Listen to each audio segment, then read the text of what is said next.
बहुत पहले की बात है। जापान के ओसाका शहर के निकट किसी गांव में एक जैन मास्टर रहते थे। उनकी ख्याति पूरे देश में फैली हुई थी और दूर दूर से लोग उनसे मिलने और अपनी समस्याओं का समाधान कराने आते थे। एक दिन की बात है, मास्टर अपने एक शिष्य के साथ प्रातःकाल सैर कर रहे थे कि अचानक एक व्यक्ति उनके पास आया और उन्हें भला बुरा कहने लगा।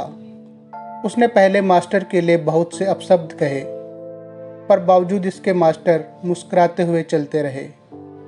मास्टर को ऐसा करता देख वह व्यक्ति और भी क्रोधित हो गया और उनके पूर्वजों तक को अपमानित करने लगा, पर इसके बावजूद मास्टर मुस्कुराते हुए आगे बढ़ते रहे। मास्टर पर अपनी बातों का कोई असर न होते हुए देख अंततः वह व्यक्ति निराश हो गया और उनके रास्ते से हट गया। उस व्यक्ति के जाते ही शिष्य ने आश्चर्य से पूछा, मास्टर, आपने भला उस दुष्ट की बातों का जवाब क्यों नहीं दिया और आप मुस्कुराते क्यों रहे? क्या आपको उसकी बातों से कोई कष्ट नहीं पहुंचा? जैन मास्टर कुछ नहीं बोले और उससे अपने पीछे आने का इशारा किया। कुछ देर चलने के बाद वे मास्टर के कक्ष तक पहुंच गए। मास्टर बोले, तुम यहीं रुको, मैं अंदर से अभी आया। मास्टर कुछ देर के बाद वापस आए और उनके हाथ में कुछ मैले कपड़े थे। उन्होंने उसे अनुयायियों को थमाते हुए बोला, लो, अपने कपड़े उतारकर इन्हें धारण कर लो। कपड़ों से अजीब सी दुर्गंध आ रही थी और शिष्य ने उन्हें हाथ में लेते ही दूर फेंक दिया।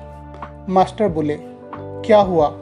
तुम इन मैले कपड़ों को नहीं ग्रहण कर सकते ना? ठीक इसी तरह मैं भी उस व्यक्ति द्वारा फेंके हुए अपशब्दों को नहीं ग्रहण कर सकता।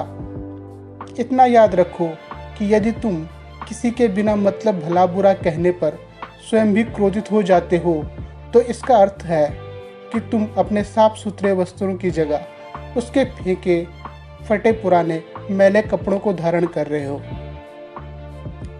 दोस्तों, इस कहानी से हमें यह शिक्षा मिलती है कि हमें शांत चित्त रहकर अपने आप पर और अपने विचारों पर काबू पाने की कोशिश करनी चाहिए। किसी के अपशब्दों से हमें बिल्कुल भी विचलित नहीं होना चाहिए और हमारे मन और तन पर सिर्फ हमारा ही कंट्रोल होना चाहिए। धन्यवाद।